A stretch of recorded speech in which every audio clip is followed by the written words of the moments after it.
The first thing to return was the sound. A low, rhythmic thrum that vibrated through the stone floor, up the legs of her chair, and into the fine bones of her hands where they were knotted in her lap. It was the sound of the castle's heart, the deep, geothermal hum of the undercroft that powered the great fortress carved into the mountain's peak. For 3 weeks, that sound had been her only constant, a metronome marking the slow, agonizing passage of time. For 3 weeks, he had not woken. Elara kept her gaze fixed on his face, pale against the black silk of the pillows.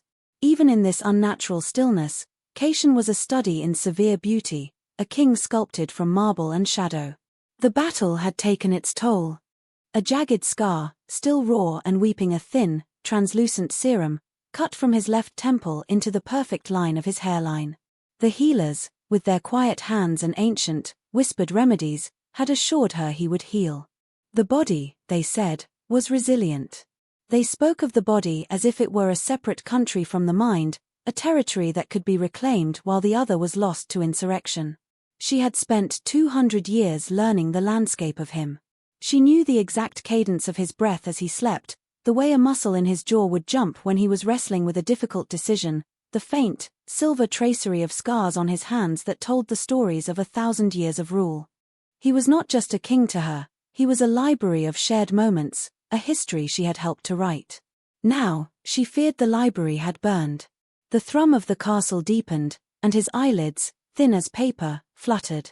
Elara's breath caught in her throat, a sharp, painful thing. She leaned forward, her hands unknotting, ready to reach for him. 3 weeks of silence. 3 weeks of watching the steady, unnervingly slow rise and fall of his chest. Her own heart hammered against her ribs, a frantic bird beating against a cage. His eyes opened. They were the color of a winter sky just before the snow, a pale, depthless gray that she had drowned in 1,000 times. But now, they were empty. They swept the room, the high, vaulted ceiling draped in shadow, the single brazier burning with a cool, blue flame, the array of medical instruments on a nearby table, and then they settled on her. And there was nothing. No recognition. No flicker of love, or anger, or even simple familiarity. It was the look one might give a stranger, a piece of furniture, a detail in a room that held no significance. The vast, intricate tapestry of their life together, woven over 2 centuries, had been reduced to a blank canvas. He looked at her, the woman for whom he had once claimed he would unmake the stars, and his expression was one of polite, regal inquiry. "You are," his voice was a rasp, rough from disuse, but the innate authority was there, undiminished. He pushed himself up on his elbows, his gaze never leaving her, but it was a gaze that assessed, that categorized. It was the gaze of a king, not a lover. Elara felt the world tilt. The sound of the castle's heart faded to a distant hum. The air grew thin. "I am Elara," she said, and her own voice sounded foreign, a stranger's in the suffocating quiet of the chamber. He considered the name, tasting it as if it were a new vintage of wine. "Elara," he repeated. There was no warmth in it. It was just a word. He looked past her, toward the heavy oak door. "My council. I must speak with them. The battle, what was the outcome? The battle." He remembered the war, the strategy, the violence. He remembered his duty. He had simply forgotten the reason he fought so fiercely, the reason he had thrown himself in front of the rogue sorcerer's blade. He had taken the blow meant for her, a reckless, human act of love from an immortal king, and the price had been her. He had saved her life and lost her completely. One of the healers, an ancient vampire named Lyran who also served as his chief advisor, entered then, his steps silent on the stone. His eyes, dark and knowing, flicked to Elara for a fraction of a second, a glance that held a universe of pity and political calculation, before he turned to his king. "Your Majesty," Lyran said, his voice a low, respectful murmur. "You are awake. The victory is ours. The sorcerer's forces are shattered." "Good," Kasian said, his focus absolute. He swung his legs over the side of the bed, his movements stiff but sure. The black silk of his trousers clung to the lean muscle of his legs. He was already the king again, his infirmity a temporary inconvenience to be discarded. His eyes, those devastatingly empty grey eyes, found Elara again. You were the one watching over me. Yes, she whispered, the word a small, fragile thing in the vast space between them. My thanks for your service, he said, the words a formal dismissal. He turned his full attention to Lyran. A full report. Now. And assemble the war council within the hour. There are territories to secure. Lyran bowed his head. At once, my king. Kasian stood, and for a moment, he swayed. Instinct, honed over centuries of intimacy, propelled Elara from her chair. Her hand went to his arm to steady him, her fingers finding the familiar warmth of his skin through the fine linen of his shirt. He flinched. It was not a large movement, just a slight, almost imperceptible tensing of his muscle, a fractional pull away from her touch. But for Elara, it was a cataclysm. It was the striking of a match in a gas-filled room. In that single, reflexive motion, 200 years of shared touches, of casual intimacy, of hands sought in the dark, were utterly annihilated. He looked down at her hand on his arm, his expression not one of anger, but of cool surprise, as if a servant had forgotten her place. Slowly, deliberately, she withdrew her hand. It felt impossibly heavy, as if it had been filled with lead. She curled her fingers into her palm, the nails biting into the soft flesh. The pain was a distant anchor in a sea of unreality. Your Majesty, she said, her voice scraped raw, forcing the honorific that had always been a playful joke between them. Now it was a wall, insurmountable and cold. He gave her a curt nod, a gesture of acknowledgement to a subordinate, and then turned, walking with Lyran from the room. His back was straight, his shoulders broad. He did not look back. He was the king, whole and hale, ready to command his kingdom. He was a stranger who wore the face of the man she loved, a perfect, hollow replica. Elara stood alone in the center of the room, the lingering scent of his skin on the air, the echo of his formal thanks hanging like a shroud. The thrum of the castle returned, a steady, indifferent heartbeat counting out the first moments of a life she no longer recognized as her own. She was a ghost in the ruins of her own history.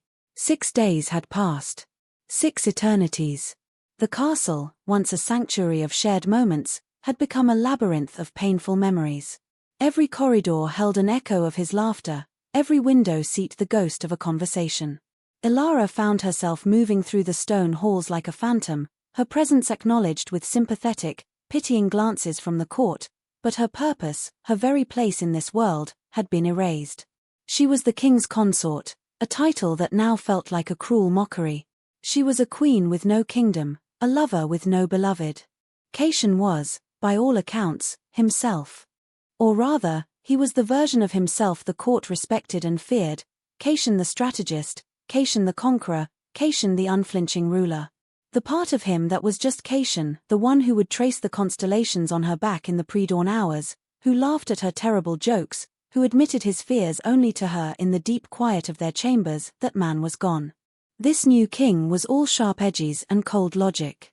He worked tirelessly, restructuring his armies, securing his borders, meeting with ambassadors. He was rebuilding his kingdom with an efficiency that was both admirable and terrifying. He was filling the void of his memory with duty. Elara's own duty had become unclear. Lyran had approached her on the second day, his expression a careful mask of concern. He had always been wary of her, of the human emotion she brought into their sovereign's immortal life. He saw her now not as a grieving partner, but as a political problem. He does not remember, Lyran had stated, his voice soft but firm, as they stood in a cold, sunless alcove overlooking the northern peaks. The healers have confirmed it. The blow to his head was precise. It targeted personal sentiment. His knowledge of statecraft, of history, of war, it is all intact. He simply has no memory of you. He will, Elara had insisted, her voice tight with a hope that felt increasingly foolish. It will come back. Lyran's gaze was heavy with a pity that felt like a weapon. Perhaps. But the kingdom cannot wait for perhaps the king is vulnerable. He needs stability. A consort who is a constant, confusing reminder of a past he cannot access, it is a weakness, Elara. A distraction he cannot afford. The message was clear. For the good of the kingdom, she was to become invisible. She was to fade into the background, a relic of a forgotten age. She had been relegated to a suite of rooms far from the royal wing, her proximity to the king now deemed a threat to his recovery. The political machinery of the court was already moving, isolating her, defining her as a tragic but necessary sacrifice. It was at the evening meal on the 7th day that the machine revealed its new, preferred component. Her name was Seraphina. She was a highborn vampire from an old, powerful family, a celebrated warrior who had distinguished herself in the final battle, leading the charge that had broken the sorcerer's flank. She was everything Elara was not. She was immortal, her lineage impeccable, her power undeniable. She was beautiful, too, with hair the color of spun moonlight and eyes as dark and clear as obsidian. She sat to Kasian's right, the seat that had been Elara's for 2 centuries. Elara watched from a lower table, placed among minor nobles and visiting dignitaries, a ghost at the feast. She could hear the murmur of their conversation, the crisp, intelligent cadence of Seraphina's voice, the low, appreciative rumble of Kasian's. They spoke of supply lines and fortification strategies. It was a conversation of equals, a meeting of 2 sharp, tactical minds. Then, Seraphina said something, a dry, witty observation about the logistics of moving siege equipment through the dead marshes, and Kasian laughed. It was not the deep, unguarded laugh Elara knew. It was a shorter, more controlled sound, a polite bark of amusement. But it was a laugh nonetheless. And it was directed at another. The sound cut through the cavernous dining hall and struck Elara with the force of a physical blow. Her fork clattered against her plate, the noise shockingly loud in her own ears. A few heads turned her way, their expressions a mixture of curiosity and discomfort. She watched as Kasian leaned closer to Seraphina, his attention utterly captured. He saw in her a mirror of his new self, strong, logical, uncluttered by the messy complexities of emotion. There was a rightness to it, a cold, political sense. A warrior king needed a warrior queen. It was simple. It was correct. Elara, with her mortal heart and her history that now existed only in her own mind, was an anomaly, a bug in the system. Later that night, unable to bear the suffocating silence of her new rooms, Elara walked the ramparts. The wind was a knife, sharp and cold, whipping her hair across her face. Below, the world was a sea of darkness, dotted with the distant, indifferent lights of villages in the valley. She had stood here with him so many times, his arm a warm, solid weight around her, his chin resting on the top of her head. He had named the stars for her, weaving their ancient, celestial stories into the fabric of their own. That one, he had murmured, his voice a soft vibration against her ear, is the lover's folly. They say 2 mortals loved each other so dearly the gods grew jealous and flung them into the sky to be forever near, but never touching. She had laughed then, a low, happy sound. That's a sad story. It is, he'd agreed, his lips brushing her temple. Which is why we shall write a better one. Now, the stars were just cold, distant points of light. The stories were gone. She wrapped her arms around herself, a poor substitute for his embrace, and stared out into the unforgiving darkness. The pain was a physical thing, a hollow ache in her chest so profound she felt it might crack her ribs. It was not just grief. It was erasure. She was watching the love of her life, the center of her universe, not just move on, but be methodically rebuilt into a man who had no place for her. And the most terrible part, the part that kept her awake in the lonely, pre-dawn hours, was that she could not even hate him for it. He was a stranger, and a stranger owed her nothing. The book was bound in worn, supple leather, its pages thin as moth wings and filled with the lyrical, aching poetry of a long-dead human poet. It was the first gift he had ever given her, back when he was a stern, lonely king and she was a young, terrified historian brought to his court to catalogue the royal library. They had spent a winter reading it aloud to each other, the words a bridge between their 2 disparate worlds. The memory was so vivid she could almost feel the heat from the fireplace in the grand library, almost smell the scent of old paper and melting snow. She found the book tucked away in a chest of her belongings, a painful relic from a life that felt increasingly like a dream. 4 days, she had done nothing, had followed Lyran's unspoken command to remain invisible. But the passivity was a poison, slowly calcifying her heart. Hope, however foolish, was the only thing that kept the grief from consuming her entirely. She had to try. She had to believe that a piece of him, some deep, buried echo, would remember. Clutching the book to her chest like a shield, she made her way to the royal solar. The two guards at the door, vampires she had known for over a century, looked at her with uncomfortable pity, but they did not stop her. Her former status still afforded her that small courtesy. She knocked, her knuckles rapping softly against the ancient, iron-studded oak. "Enter," his voice commanded, clipped and impatient. She pushed the door open and stepped inside. The room was his sanctuary, a space of work and thought. Maps covered the great table, weighted down with daggers and carved stone figures representing battalions. He stood with his back to her, staring out the tall, arched window at the snow-dusted peaks beyond. He did not turn. "What is it?" he asked, his tone making it clear he was irritated by the interruption. "I'm sorry to disturb you, Your Majesty," she began, her voice trembling slightly. She hated the formality, the chasm it created between them. I brought you something." He turned then, his grey eyes sweeping over her, and for a heart-stopping moment, she saw not the king, but the man. There were faint, new lines of exhaustion around his eyes. The burden of rule, without her to share it, was already leaving its mark. The observation sent a fresh pang of sorrow through her. His gaze fell to the book in her hands. There was no recognition. Just a flicker of polite curiosity. "What is it?" "It's a book of poetry," she said, her voice small. She took a hesitant step forward, then another, until she stood before the great table that separated them. She laid the book on an empty space between a map of the Western Marches and a silver letter opener. The worn leather seemed impossibly fragile amidst the tools of war and statecraft. It was a favorite of yours." He picked it up.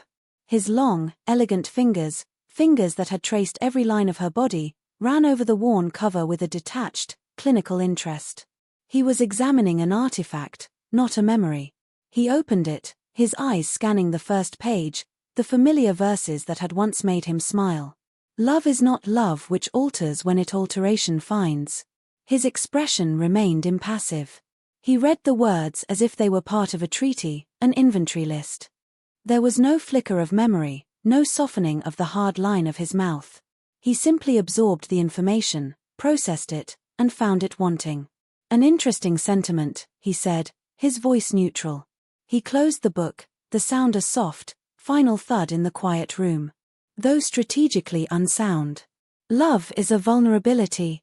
An alteration in circumstance must be met with an altered response.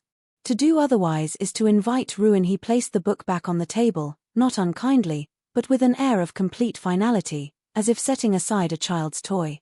"Thank you for the thought," he added, a perfunctory courtesy. Was there anything else? The hope in her chest, that fragile, fluttering thing, died. It felt like a physical death, a sudden coldness spreading from her core. She had offered him a piece of their shared soul, and he had analyzed it, critiqued its tactical viability, and dismissed it. She could only shake her head, incapable of speech. The words were trapped behind a knot of grief in her throat.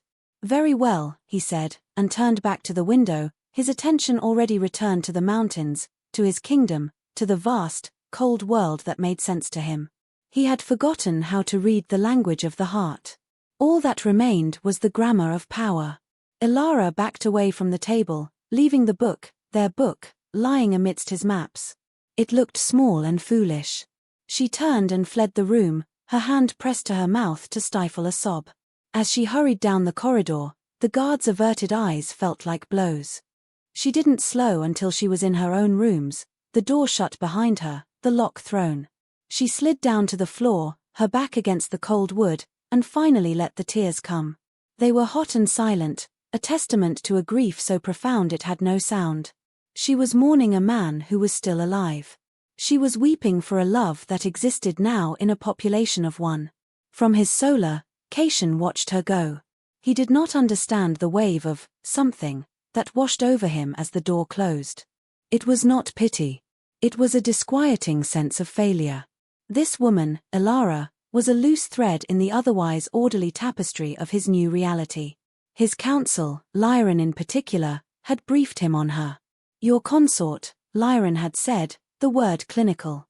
A human historian. You were fond of her. The understatement was a chasm. The looks she gave him, the raw, wounded hope in her dark eyes, it spoke of more than fondness. It spoke of a history he could not access, a debt he could not repay. He picked up the book again. He could not shake the feeling that he was missing a vital piece of intelligence. The woman's pain was a strategic liability, an unknown variable in a complex equation. He had to understand it to control it. He ran his thumb over the worn leather. A faint scent rose from the pages, not just old paper, but something else. Something floral and warm. Jasmine. The scent was familiar. It sparked nothing, no memory, but it left a strange, hollow echo in its wake, a phantom sensation of warmth on a cold night. He frowned, irritated by the illogical response. He was the king. He dealt in facts, in armies and borders. He did not have time for phantom scents and the sad eyes of a woman he could not remember. He placed the book on a shelf, intending to have it archived, and forced his mind back to the map. But for the rest of the day, the unsettling scent of jasmine lingered at the edge of his senses, a question he could not answer. The great hall was a river of dark silks and gleaming jewels, the air thick with the cloying sweetness of blood wine and the murmur of 100 conversations. It was the first formal celebration since the victory, a necessary performance of strength and stability for the assembled nobility of the realm. Elara felt as if she were underwater, the sounds and sights distorted, distant. She wore a gown of deep emerald velvet, a color he had once said matched the moss in the forest where they first kissed. Now, it just felt like a costume for a part she no longer knew how to play.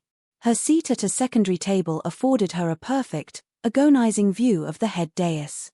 Kasian was magnificent. He wore formal black silks, a high collar embroidered with silver thread framing the strong column of his throat. He looked every inch the immortal sovereign, remote and powerful. And beside him, in a gown of silver that shimmered like a captured star, was Seraphina. They were a perfect picture. Two sides of a royal coin. Power and grace, strategy and strength. When he leaned down to speak to her, his dark head bent toward her pale one, the entire hall seemed to hold its breath. They looked inevitable.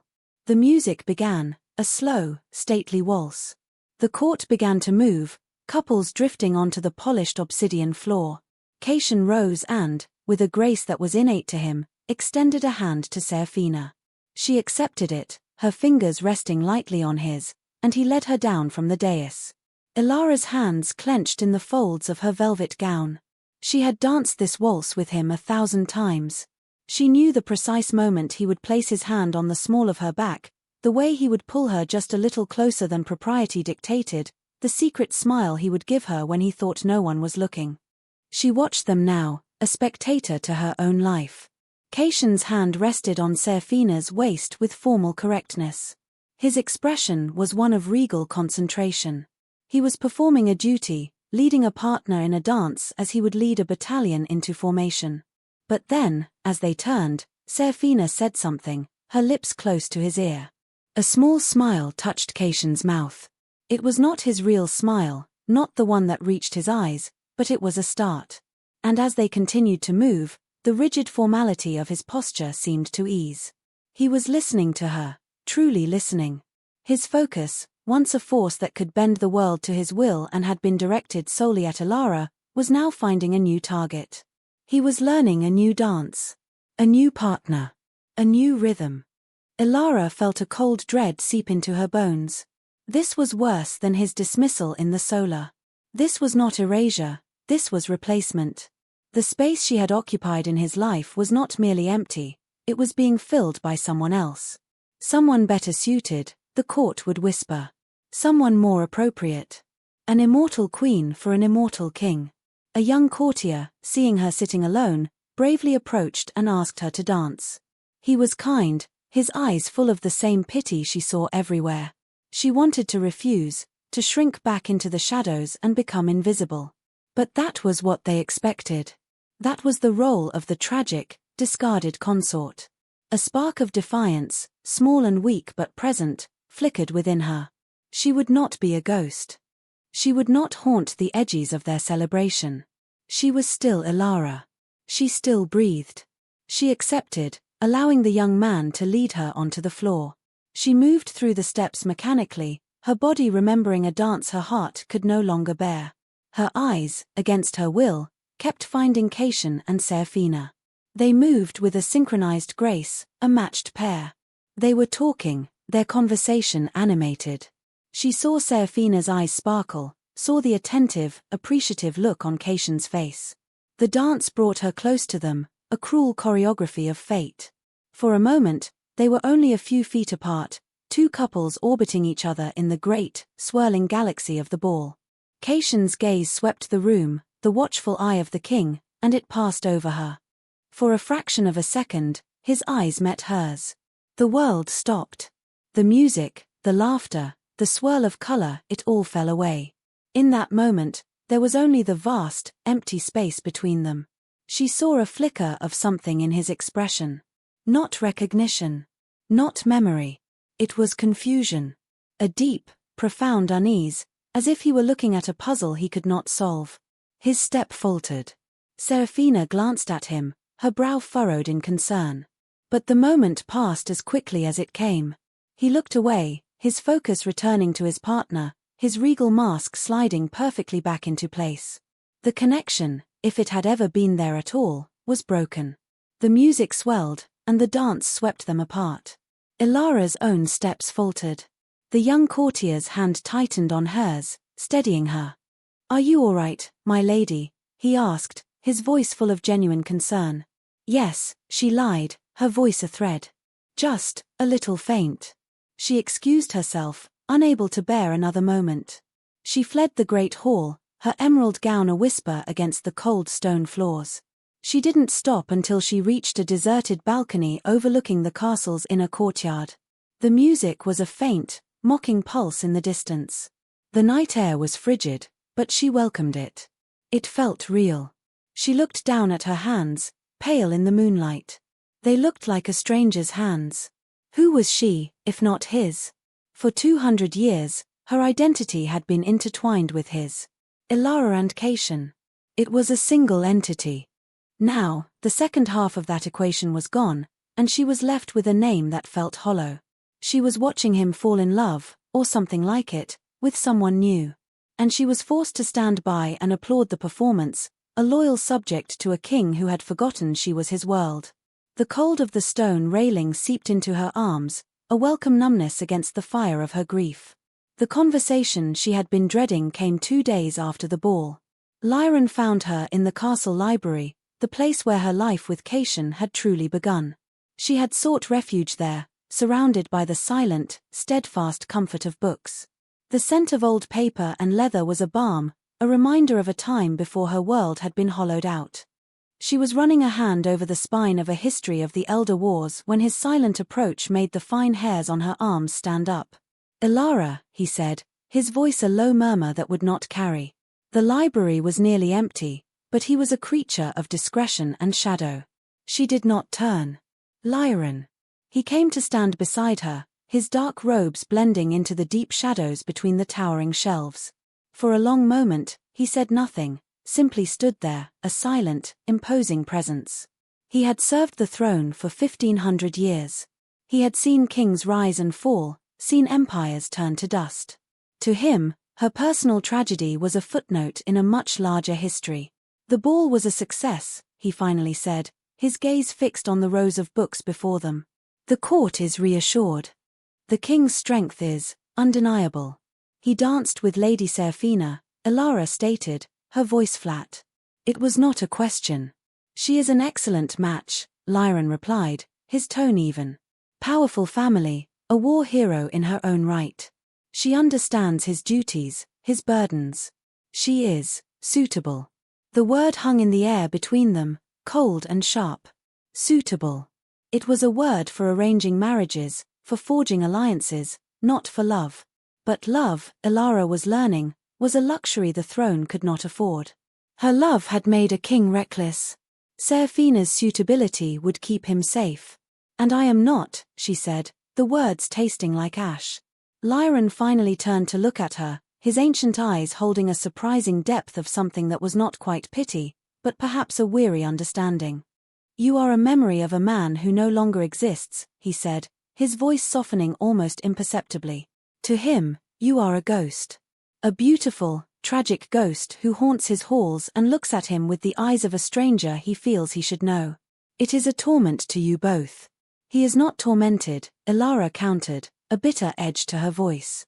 "He is content." He laughs with her. "He is a king who has suffered a grievous wound," Lyran corrected gently. "He is clinging to what is solid, what is logical. Lady Seraphina is logic, embodied. You, Elara, you are a song he can no longer hear the melody of. He only hears the discordant notes of your pain, and it confuses him. It distracts him from the rebuilding of this kingdom." He paused, letting the weight of his words settle. "For the good of the realm, Elara. For his good. He needs to move forward, unburdened by a past he cannot reclaim. And you deserve more than to be a ghost in his court." The implication was as clear as it was brutal. He wanted her to leave. He was not commanding her, not yet. He was appealing to her love for Kasian, twisting it into a weapon against her. "If you truly love him, you will release him. You will disappear." "Where would I go?" she whispered, the question a stark admission of her utter dependence on him, on this life. The world outside these walls was a world she hadn't known for 2 centuries. She was human, but she was no longer of the human world. She was an immortal's consort, an anomaly who belonged nowhere. "You would be provided for," Lyran assured her. "A quiet estate in the southern provinces. Comfort, safety. A life of peace. A life of exile. A gilded cage where she could live out the rest of her mortal years, a forgotten secret of the crown." The offer was both generous and monstrously cruel. "I need to think," she said, turning away from him, her gaze blurring as she looked at the endless rows of books. This library was their history. In it, they had argued and laughed and fallen in love. Leaving it would be like tearing out the last pages of their story. "Think on it," Lyran said, his voice once more coolly formal.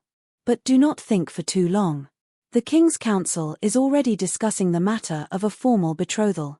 Stability must be established. An alliance with Seraphina's house would secure the northern territories indefinitely." He was gone as silently as he had arrived, leaving Elara alone with the ghosts and the crushing weight of his words. The personal had become political. Her heart was now a matter of state security. To stay was to be a problem, a weakness in the kingdom's armor. To leave was to save him, to save the kingdom, by sacrificing the last, flickering ember of her own hope.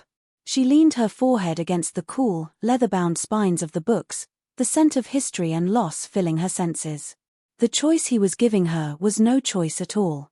It was a command, wrapped in the silken ribbon of her own devotion. A week passed in a haze of indecision. Elara kept to her rooms, the world shrinking to the space of 4 walls. She took her meals there, read books whose words she could not absorb, and stared out the window at a world that no longer felt like hers. Each day, the rightness of Lyran's words became more undeniable, and more painful. To stay was selfish. It was to cling to a ghost and, in doing so, become one herself. One afternoon, seeking a brief respite from her self-imposed prison, she walked in the glass gardens on the sheltered eastern face of the castle. It was a vast, crystalline structure, a cathedral of exotic plants and flowers kept vibrant and alive by the same geothermal energy that warmed the castle. It had been her project, her contribution to this cold, stone fortress. Kasian had built it for her, a piece of her sun-drenched mortal world brought to his kingdom of eternal twilight. She was tracing the petal of an impossibly blue orchid when she heard voices.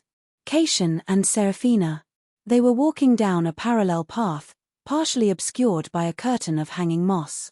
Elara froze, her heart seizing in her chest. She shrank back behind a large, fan-leafed palm, her body acting on pure instinct.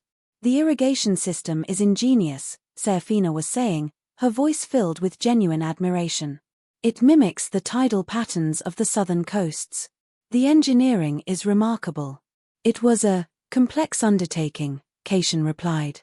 His voice was different when he spoke to her. Less guarded.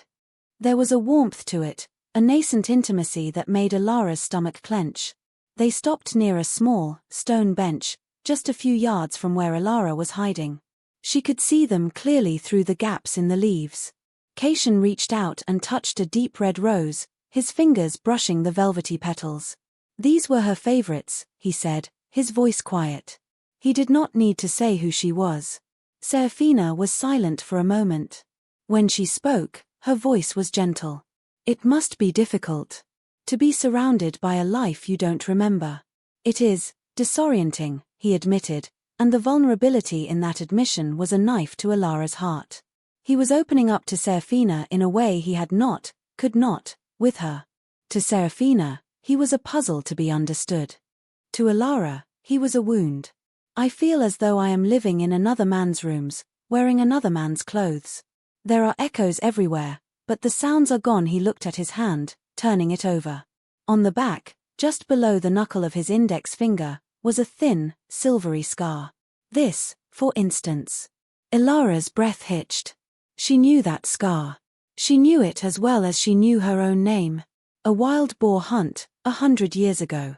The beast had charged, not at him, but at her. He had thrown himself between them, his hand taking the gash from the boar's tusk that had been meant for her throat. I have asked my advisors how I received it, Kasian continued, his brow furrowed in frustration. Lyron says it was in a duel with the Corsair Prince. My master-at-arms claims it was during the siege of Silverwood. I have 3 different histories for a single scar. None of them feel true. He looked up, his grey eyes meeting Seraphina's. It is as if my own history has become a collection of conflicting reports. He was so close. So close to the phantom limb of a memory, the ache of something missing. Elara's heart hammered against her ribs. This was her chance. She could step out, tell him the truth, the real story. The story of his sacrifice for her. It was a memory founded not on politics or statecraft, but on pure, reckless love. Surely that would be a key. She took a half step from behind the palm, her mouth opening to speak his name. But then Seraphina reached out and gently took his hand in hers. She traced the scar with her fingertip, her touch light and respectful. Perhaps it does not matter how you got it, she said softly. The stories they tell you are the stories the kingdom needs. Of a king dueling for honor, of a warrior defending his fortress. They are building a legend for you to inhabit while you heal. She met his gaze, her dark eyes clear and steady. The man you were is a part of that legend. The man you are is the one who must rule. Your past is history. You are the present. His hand turned in hers, his fingers lacing with hers. He looked down at their joined hands, a thoughtful expression on his face. The tension in his shoulders seemed to ease. She had given him an answer that made sense. A logical, practical way to frame his loss. She had given him permission to let go of the past, to stop searching for the man he was and to simply be the man he is. You are wise, Lady Seraphina, he said, and the gratitude in his voice was unmistakable. He lifted her hand and, in a gesture of profound courtly respect and burgeoning affection, he brushed his lips against her knuckles.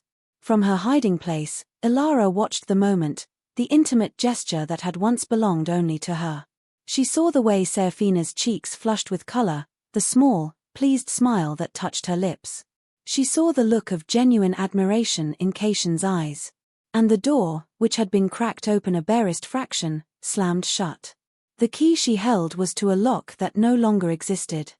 To tell him the truth now would not be a revelation, it would be an act of sabotage. It would be undermining the peace Seraphina had just given him, tangling him once more in a past he could not grasp, all for her own selfish need to be remembered. She shrank back behind the palm, her body trembling. She had been about to prove Lyron right. She was a distraction. A torment. Seraphina was his future. She was a ghost, clinging to a single scar, and it was time to let go. The decision, when it finally settled, was not peaceful. It was a cold, hard certainty that felt like the bottom of a grave. She would leave. The next morning, Elara began to pack. The act was a ritual of grief, a physical manifestation of her surrender. She moved through her suite of rooms, which felt more like a museum of a dead love than a home, and began to sort through 200 years of a shared life. Each object was a new wave of pain. The small, silver music box he had commissioned for her, which played a tune only they knew.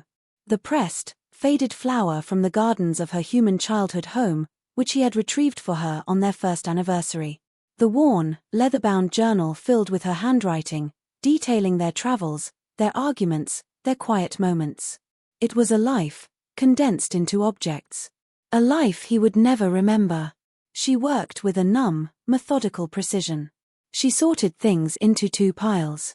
One held the practical necessities she would take with her into exile: simple clothes, a few books on neutral subjects, a small purse of coins Lyran would no doubt supplement. The other pile, the far larger one, was the history of Elara and Kasian. These, she would leave behind. She could not bear to take them, to be haunted by them in her lonely new life. Nor could she bear to destroy them. They were the only proof left that their love had ever existed at all. She folded a silk shawl, its scent still faintly holding his, a mix of night air and old leather. Her hands trembled. She had to stop, bracing herself against the edge of a large, carved chest, her breath coming in ragged waves. This was harder than she had imagined. It was not like packing for a journey. It was like presiding over the funeral of her own heart. A knock came at the door, soft but insistent. She ignored it, hoping they would go away. She was in no state to see anyone. But the knock came again, firmer this time. With a weary sigh, she went to the door and opened it. It was him. Kasian stood in the corridor, dressed not in his formal royal attire, but in simple black trousers and a linen shirt. He looked younger, less like a king and more like the man she remembered.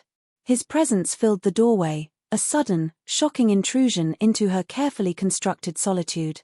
"Your Majesty," she said, her voice a croak. She automatically dropped into a slight curtsy, a gesture of deference that felt like a betrayal. His grey eyes were full of that now familiar, frustrating confusion. They flicked past her, into the room, taking in the open chests, the piles of folded clothes, the general state of disarray. His gaze was sharp, analytical. "You are leaving," he stated. It was not a question. She could only nod, her throat too tight to speak. He stepped past her into the room, his presence making the space feel small and charged. He walked slowly around, his gaze cataloguing the objects she had laid out. He was like a detective at the scene of a crime, searching for clues to a mystery he didn't understand. His eyes fell on the pile of things to be left behind. He stopped, his attention caught by a small, seemingly insignificant object lying on top of a stack of her journals. It was a stone. A simple, smooth, grey stone, worn by water until it was a perfect oval that fit in the palm of a hand. She had picked it up from the back of a river during a trip to the southern coast, a century and a half ago. She had been crying, overwhelmed by the casual cruelty of some of the older court vampires. He had found her, and instead of offering grand pronouncements, he had simply sat with her, taken her hand, and then waded into the cold river to find the smoothest stone he could. He had pressed it into her palm. "For when your own heart feels jagged," he had said. "Hold this, and remember that even the hardest things can be made smooth with time and persistence." She had carried it with her ever since. It was the last thing she had decided to leave behind. It was too heavy with memory to take. Kasian reached out and picked up the stone. He turned it over and over in his long fingers, his brow furrowed. He did not remember. She could see that plainly. But his body seemed to be another matter. The gesture was so familiar, the way his thumb traced the smooth, cool surface. It was a movement she had seen 1,000 times. "What is this?" he asked, his voice low, almost rough. "It's just a stone," she said, her voice barely a whisper. He looked up from the stone, his grey eyes boring into hers. The analytical coldness was gone, replaced by a raw, desperate frustration. "No," he said, taking a step toward her. "It is not just a stone. Nothing with you is ever simple." He gestured around the room, at the ghosts of their life laid bare. "This, all of this. I do not understand it, but I feel it. Like a constant, low-grade fever. An ache in a limb that is no longer there." He took another step, closing the distance between them. He was so close now she could feel the heat radiating from his body, could see the flecks of silver in his grey eyes. "Every day since I woke up," he said, his voice dropping even lower, becoming a confession, "I have felt incomplete. As if I am reading a book with the first half of its pages torn out. My advisors give me facts, histories, strategies. Lady Seraphina gives me logic. It all makes sense." He lifted the hand holding the stone. "But this, none of it makes sense. And it is the only thing that feels real." He looked at her, his face a mask of turmoil. "Lyran told me you were leaving. For the good of the kingdom. For my good." He let out a short, harsh breath that was almost a laugh. And the moment he said it, I felt a panic. A visceral, illogical rejection of the idea. "I do not know who you were to me, Elara. I have no memory of your face, your voice, your touch." He reached out his free hand, his fingers hesitating in the air for a fraction of a second before they gently, tentatively, touched her cheek. His touch was electric. It was the touch of a stranger, yet it was the most familiar thing in the world. A tear she hadn't realized was forming slipped from her eye and traced a path down her cheek, wetting his fingers. "But I know this," he whispered, his voice thick with an emotion he could not name. "Your leaving will not heal me. I think it will unmake what is left of me." The door to the corridor clicked open. The sound was soft, but in the charged silence of the room, it was like a thunderclap. Seraphina stood in the doorway, her hand still on the latch. Her dark eyes, usually so clear and composed, widened as she took in the scene. Kasian, his hand on Elara's tear-streaked face, Elara, frozen, her expression one of shattered hope, the room, a testament to a life being dismantled. The tableau held for a suspended moment. Kasian did not pull his hand away. Elara could not move, could not breathe. Seraphina's gaze moved from Kasian's face to Elara's, and in her eyes, Elara saw not jealousy or anger, but a dawning, sorrowful understanding. The logic she had so carefully constructed for him was crumbling in the face of an emotion she could not quantify. It was Seraphina who finally broke the silence. Her voice was quiet, but it carried the weight of a final judgment. "She is your ghost, my king," she said, her eyes fixed on him. "And you are haunted." Kasian's hand finally dropped from Elara's cheek, but he did not step away. He looked at Seraphina, then back at Elara, trapped between the woman who represented his future and the woman who embodied a past he could feel but not remember. The ache in his phantom limb was now a searing pain. Seraphina took a small, graceful step back into the corridor, a queenly retreat. "This is a conversation I have no place in," she said, her composure remarkable. She was ceding the field. Her logic dictated that an unstable king was a threat to the realm, and it was clear, in that single, devastating moment, that Elara's absence would destabilize him more than her presence ever could. Her duty was to the kingdom, and the kingdom needed its king whole. If Elara was a part of that, however illogical, then duty demanded she step aside. She gave Elara one last, complicated look, a look of respect, of loss, of understanding, and then she pulled the door quietly shut, leaving them once more in silence. Her departure left a vacuum in the room, sucking out all the political certainties, all the logical arguments. All that remained was the raw, undeniable connection between the two people left behind. "Don't go," Kasian said, the words no longer a plea, but a command born of sheer, desperate need. "I don't ask you to stay for the man I was. I don't even know him." He looked at her, his grey eyes stripped of all artifice, leaving only a terrifying vulnerability. "Stay for the man I am. And help me learn what it is I have lost." For weeks, Elara had been drowning in grief. She had been mourning a love that was gone, a history that was erased. But looking at him now, at this broken, confused, desperate man who wore her beloved's face, she realized she had been mistaken. The love wasn't just a memory. It wasn't a collection of objects in a chest or stories in a book. It was this inexplicable, undeniable pull. This sense of rightness in his presence. It had been strong enough to make an immortal king take a mortal blow for her. Perhaps it was strong enough to be born twice. Lyran's words echoed in her mind. "You deserve more than to be a ghost." He was right. And Kasian deserved more than a haunted house for a heart. To leave would be to surrender to the ghost. To stay was an act of faith. A terrifying, reckless, human act of faith. Slowly, she lifted her hand. She did not reach for his face, an act of intimacy that belonged to the past. Instead, she reached for his hand, the one that still held the smooth, grey stone. Her fingers closed over his, her skin warm against his cool flesh. She felt the slight tremor that ran through him at her touch. "All right," she whispered, her voice finding its strength for the first time in weeks. "I'll stay." His fingers tightened around hers, crushing the stone between their palms. It was not the embrace of a lover who remembered, but the desperate grip of a drowning man clinging to his only hope of shore. It was not the end of their old story. It was the first, terrifying, uncertain word of a new one. The aftermath was quiet. The court, a creature that fed on whispers and speculation, watched the shift in the political winds with bated breath. Lady Serafina, with a grace that cemented her status as a true noble, formally requested a new posting, command of the garrison at the northernmost border. It was a position of immense responsibility, far from the heart of the court and its intrigues. Kasian granted it immediately, his public gratitude a formal acknowledgement of the debt he owed her. The day before she was to depart, Serafina sought Elara out. She found her not in her rooms, but back in the glass gardens, pruning the dead leaves from a flowering vine. The air was warm and humid, a stark contrast to the encroaching autumn outside. Serafina did not speak at first, simply stood watching her work. She had traded her shimmering gowns for practical, black leather riding gear.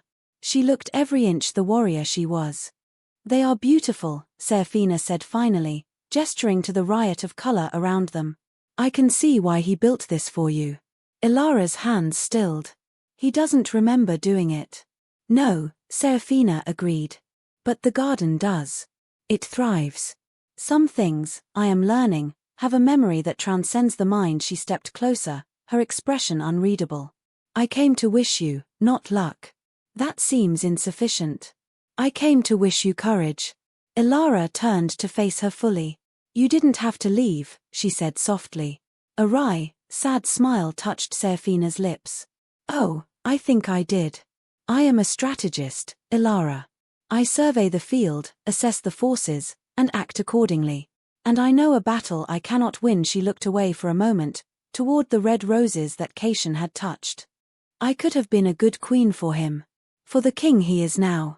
We are alike. We speak the same language of logic and duty.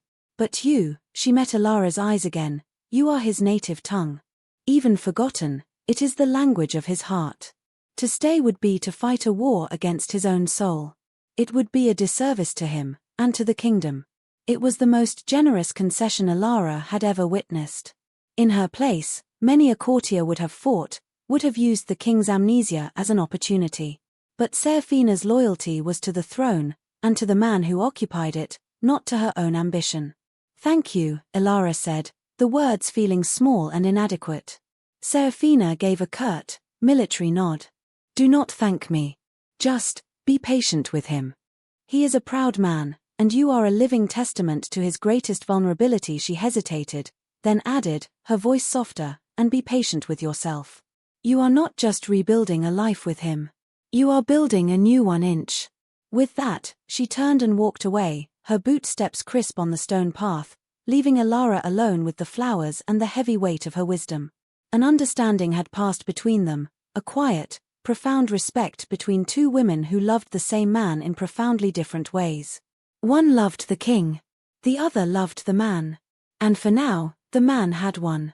The days that followed were a study in awkward tenderness. Kasian did not move her back to the royal wing. He did not reinstate her publicly as his consort.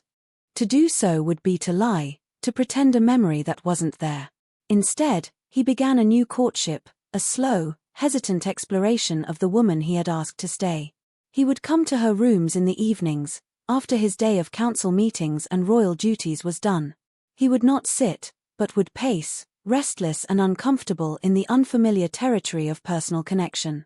He asked her to tell him stories. "Tell me about him," he said one night, standing by the window, his silhouette dark against the deep indigo of the sky. The man who lived here before me. And so, she began. She did not tell him of grand passions or epic declarations. She told him the small things. She told him about the time he had tried to cook a human meal for her and nearly set the royal kitchens on fire.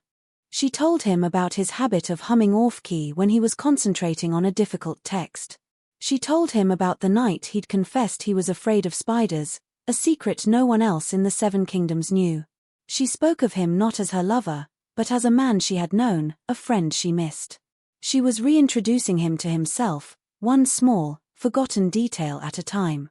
He would listen in silence, his expression thoughtful, his grey eyes fixed on her face. He was not remembering. He was learning. He was gathering the scattered pieces of his own identity from the only person who had them all. One evening, she was telling him about their trip to the coast, the one where he had found the stone. She described the way the sea mist had felt on their faces, the sound of the gulls. He stopped his pacing. "The stone," he said, his voice quiet. He reached into his pocket and pulled it out. He had been carrying it with him. "You said he gave it to you because your heart felt jagged." "Yes," she confirmed, her own heart aching at the memory. He looked at her, a profound sadness in his eyes. "It seems his has become the jagged one now." It was the first time he had truly connected his past self with his present, the first time he had acknowledged the man he was as a continuation of the man he had been. It was a small step, but it felt monumental. He walked over to where she sat and, for the first time since that day in her room, he reached for her. He did not touch her face.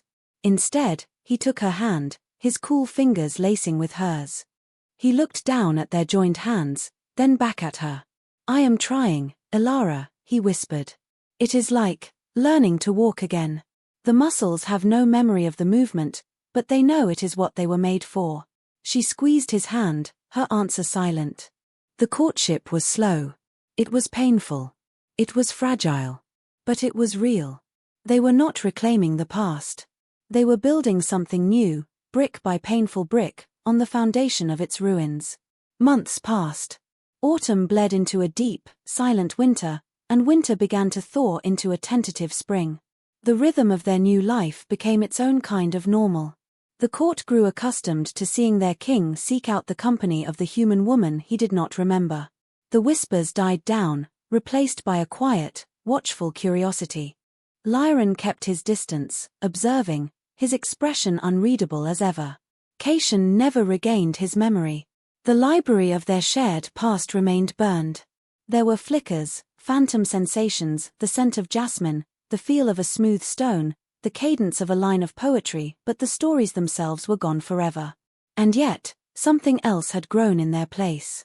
He had fallen in love with her again. It was not the same love. The first had been a slow burn, a meeting of minds over books and long winter nights. This new love was quieter, forged in the crucible of his confusion and her grief. It was born of his admiration for her strength, her patience, her unwavering belief in a man he could not remember being. He fell in love not with the ghost of their past, but with the woman who sat with him in the present, who looked at him not with longing for what was lost, but with hope for what could be. One evening, as the first spring crocuses began to push through the snow in the courtyard, he led her to the glass gardens. The air was warm and fragrant, a promise of the life to come. He did not speak, simply led her by the hand to the center of the garden, to a small clearing she had never seen before. There, on a newly built pedestal of white marble, was a sculpture. It was an exquisite rendering of a star chart, the constellations not carved, but made of tiny, shimmering crystals embedded in the dark stone, so they caught the light and seemed to glitter with their own internal fire. Elara gasped, her hand flying to her mouth. It was beautiful. "I know the stories of the stars are gone," Kasian said, his voice a low, soft rumble beside her.